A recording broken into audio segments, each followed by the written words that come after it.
Last week I got my second COVID shot, and since then I can't tell you how many people have asked me how I felt after I got it. Well, to tell you the truth, I felt lousy. My head hurt, I was completely worn out, and I might have run a bit of a fever. But at the same time, I can't say for sure that it had anything to do with the shot, because along with all of those symptoms, I've barely been able to talk, I've had a horrible cough, and my nose has been running like a spigot. Now, I'm no doctor, but I'm pretty sure that the way I've been feeling has very little to do with the vaccine flowing through my body and a whole lot to do with the yellow particles floating through the air.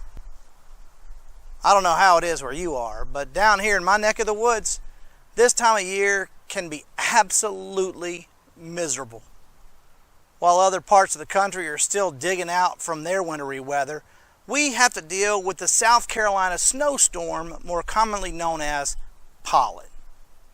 From the middle of March through sometime in April, there's a yellow haze that clouds the air as trees and grass and flowers begin to bloom and grow. Like a freshly fallen snow, pollen covers sidewalks, playgrounds, park benches, grills, and even pets. If it's outside, it's yellow. And I don't think you want to eat this yellow snow either. For these 4 to 6 weeks, breathing is hard, everything looks nasty, and washing your car is an exercise in futility. And for those of us with allergies, good gracious. Pollen also brings the joy of runny noses, scratchy throats, stuffy heads, and non-stop coughing. I can tell you, my friend, pollen might just be from Satan. But let's be honest. In the grand scheme of things, pollen's more of a minor annoyance than a major catastrophe. But when things aren't going your way, it all adds up, doesn't it? Allergies are bad enough, but when we're also dealing with unemployment, the end of a relationship, aging parents, challenging children, financial difficulties, and health problems, pollen is just the icing on the cake.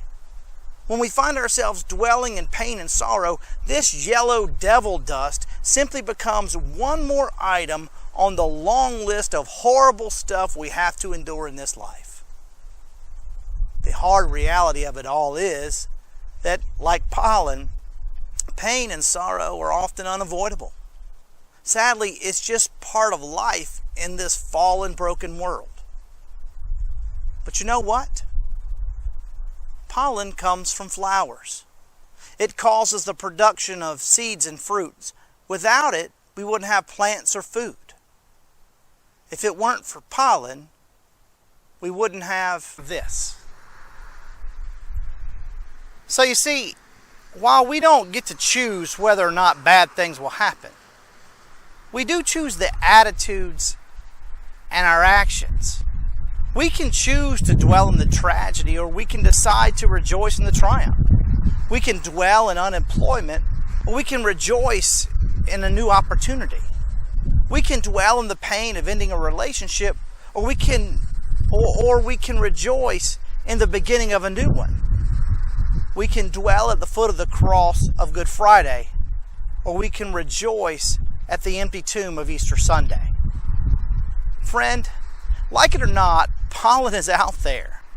You can either grieve over your nasty yellowed car, or you can enjoy the beautiful flowers of spring. But know this, despite the pain of this world, we have a God who makes the best lemonade out of the worst lemons.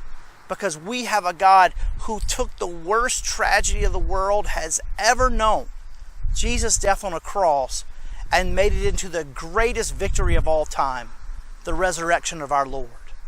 Because of His death, we have life. And that's your word for Wednesday. May God bless you.